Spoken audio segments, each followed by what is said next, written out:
Every time I do a video on the Apocrypha or the apocryphal works, or when referencing books such as Maccabees to refer to historic events during the intertestamental period, or when referring to verses such as Matthew 17:21, which have been removed from some Bibles due to better translations of source documents, someone in the comments invariably pops up and refers to Revelation 22:19, attempting to use Revelation 22:19 to justify not examining apocryphal works in the study of Christian history, or negating the worth of some translations that remove verses that were non-existent in the earliest Bible translations. And usually these folks attempt to use Revelation 22:19 as some kind of trump card, as the verse states, "If anyone takes away from the words of the book of this prophecy, God will take away that person's share in the tree of life and in the holy city, which are described in this book."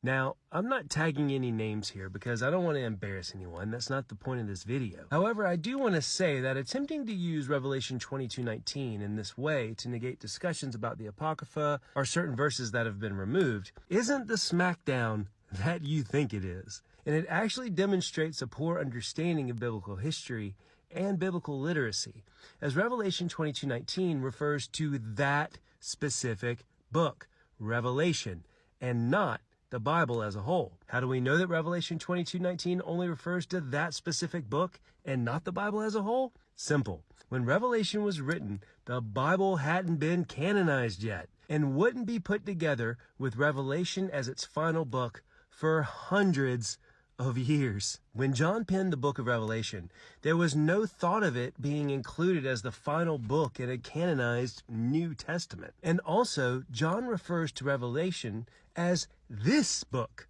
of prophecy. So here are the facts. Minus some very interesting early attempts, the Bible as we know it really didn't take shape until the Synod of Hippo in 393, followed by the Council of Carthage in 397, another Carthaginian council roughly 20 years later, then the Council of Florence from 1431 to 1449, and the Council of Trent from 1545 to 1563. And the Greek Orthodox Bible didn't even take its current shape until 1672. And let's not forget to mention the Protestant Bible, which didn't take its final generally accepted form until around 1885, when, to save on printing costs, it dropped the intertestamental Apocrypha, which had fallen out of favor due to the Puritan Revolution and all the crazy that involved. And a little note here, as far as taking things away from the Bible, it was us Protestants that did that.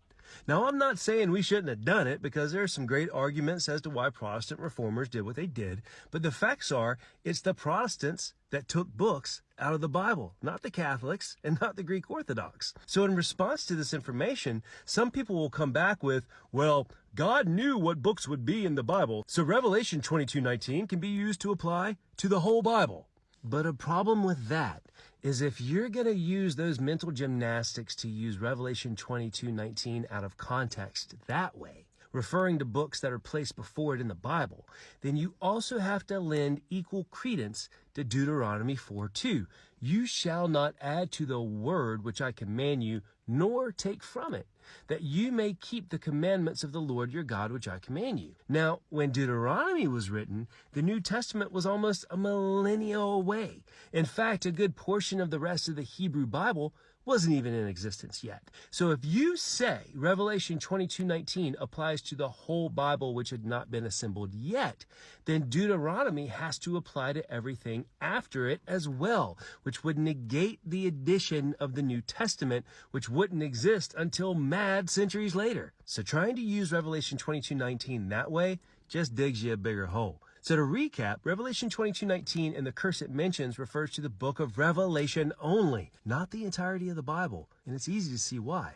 Now, I'm not saying we should be adding things or taking things from the Bible. Not what I'm saying, nor am I saying that things like the Apocrypha are canonical, because personally, I don't believe that. But that's me, personally. But what I am saying is that if you're gonna use Revelation 22:19 out of context and are applying it to the entire future assembling of a collection of works, then you also have to use Deuteronomy 4:2 in the same regard, which would literally prohibit the later addition of about half of the Old Testament, the Apocrypha, and all of the New Testament. And do you really want that?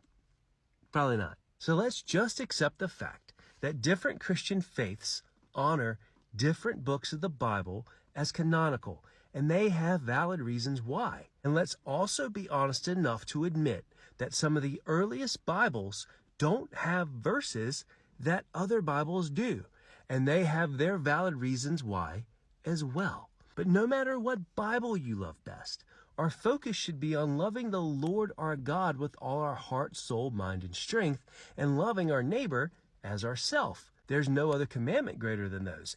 And that means even loving those that have different Bibles than you do.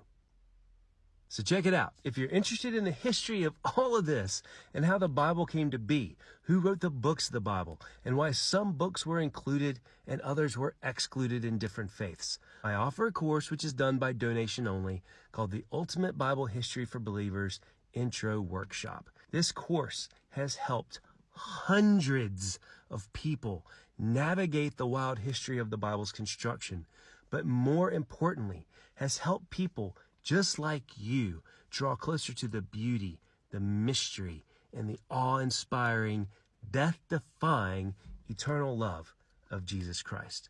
To sign up, check the profile, and I'll see you there. And until